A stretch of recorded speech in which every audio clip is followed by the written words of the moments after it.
kelompok 3 Ganjil dari kelas 11 MPLB 3 ingin menyampaikan sebuah video terkait materi pemerintahan Jepang dan kemerdekaan Indonesia. Sebelum itu, perkenalkan saya Prisulia Rizky-Canda dan anggota kelompok kami. Saya Dinda Dwi Anjani. Saya Desi Jopon Patricia. Saya Kapitra Anggraini. Saya Salsa Silidora ini. Selamat menyaksikan.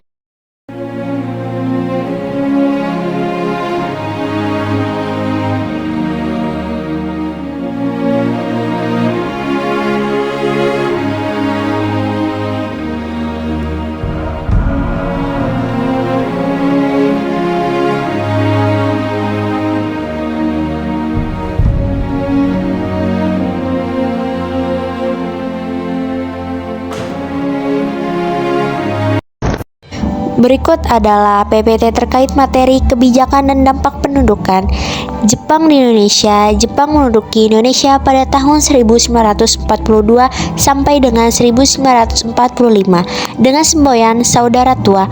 Namun, kenyataannya sangat eksploitatif demi kepentingan Perang Pasifik. Berikut terdapat juga video terkait materi kebijakan dan dampak pendudukan Jepang di Indonesia.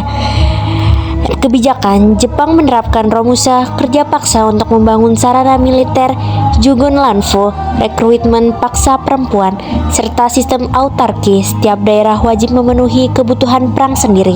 Mereka juga membentuk organisasi militer dan semi-militer pada peta Heiho, Keibodan, dan Seidendang. Dampaknya terjadi krisis pangan dan kesehatan yang luar biasa. Banyak rakyat hanya memakai baju dari karung goni.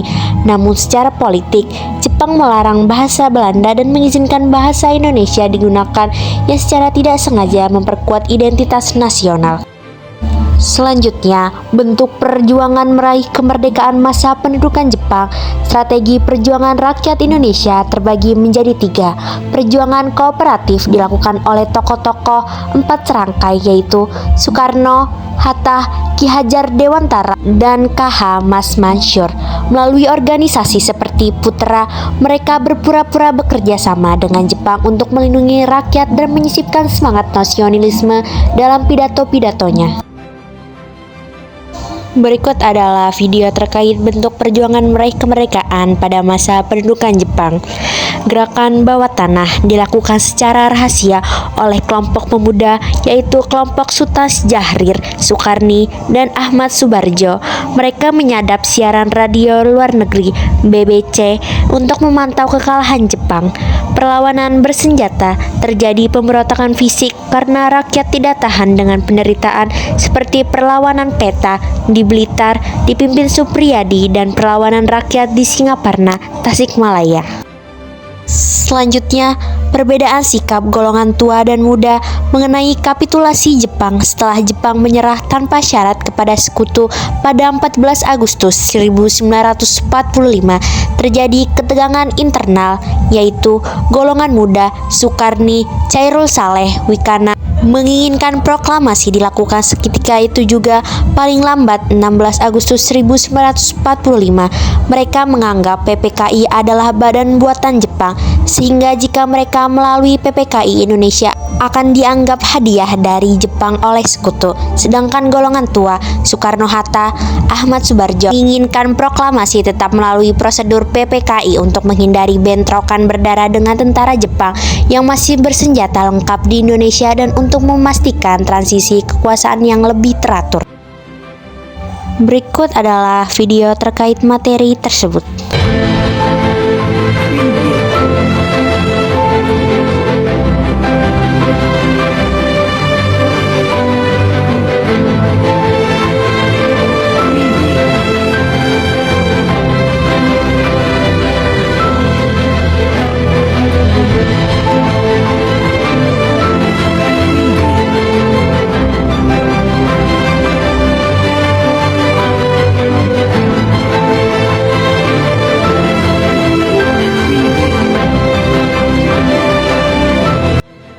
Selanjutnya, peristiwa proklamasi 17 Agustus 1945 dan maknanya.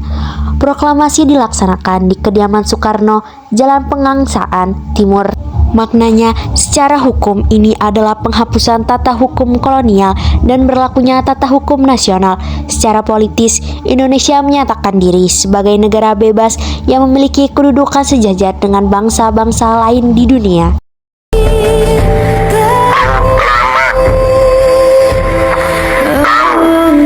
Bangsa Indonesia dengan menyatakan kemerdekaan Indonesia. Hal-hal yang mengenai pemindahan kekuasaan dan lain-lain diselenggarakan dengan cara saksama dan dalam tempo yang sesingkat-singkatnya. Jakarta, 17 Agustus 1945. Atas nama bangsa Indonesia, Soekarno Hatta. Merdeka! Indonesia merdeka!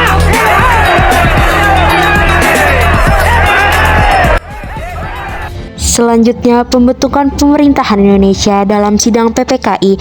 Sidang PPKI berlangsung 3 kali untuk meletakkan fondasi negara, yaitu yang pertama 18 Agustus 1945, yang kedua 19 Agustus 1945, dan yang ketiga 22 Agustus 1945.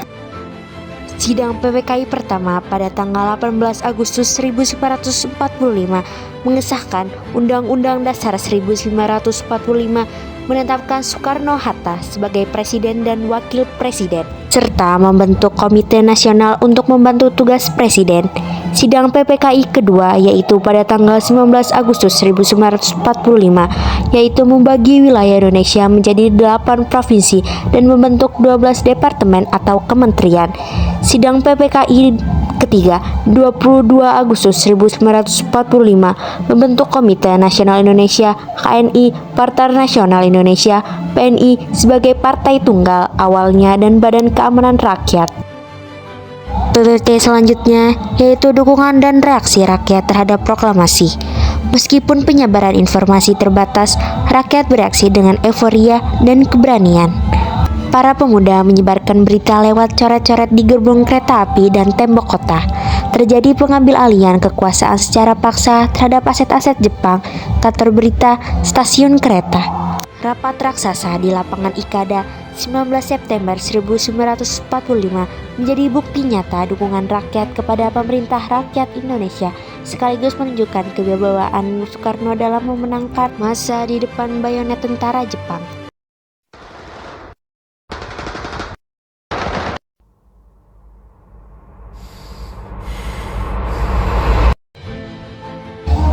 Yang terakhir adalah sistem pemerintahan Indonesia pada masa awal kemerdekaan. Sesuai Undang-Undang Dasar 1945, Indonesia awalnya menggunakan sistem presidensial di mana presiden berfungsi sebagai kepala negara sekaligus kepala pemerintahan. Namun terjadi perubahan besar pada November 1945. Berikut terdapat video tentang materi tersebut. Keluarnya maklumat pemerintah 14 November 1945 mengubah sistem menjadi parlementer. Kekuasaan eksekutif berpindah ke tangan Perdana Menteri Sultan Syahrir. Hal ini dilakukan untuk meyakinkan dunia internasional bahwa Indonesia adalah negara demokratis, bukan negara diktator buatan Jepang.